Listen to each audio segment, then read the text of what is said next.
Tim, you are a very successful user for single-sided deafness of Cochlear Implant. Can you please tell us your experience, how you lost your hearing in the first place?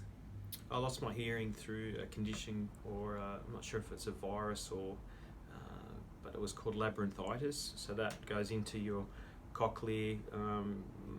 They tell me it happens after if you had a flu or a cold, and it basically goes into the cochlear like an infection or a virus, and it kills off the inside of the cochlea. So it leaves you with no hearing. In my case, also it affected, it got into the fluid in my inner ear, and I lost my balance as well. So that's how I arrived at getting the implant. So how did you find out about the implant? What made you think about it?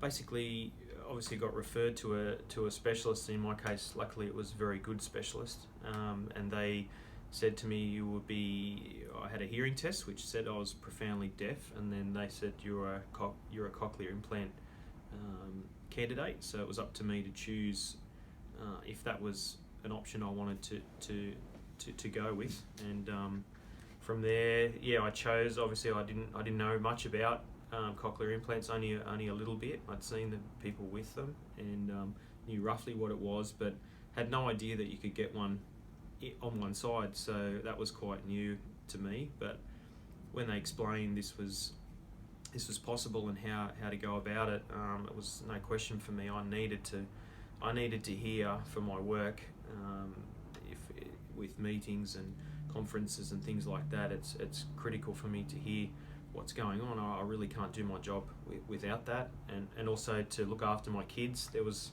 with one side hearing or single-sided deafness, I had no way of with direction of sound. So if there was danger and you're trying to control two little kids at the shops or in a car park or near a road or any of those things, I had no idea which direction the danger was coming from. So that was a big factor for me to choose to go ahead with it.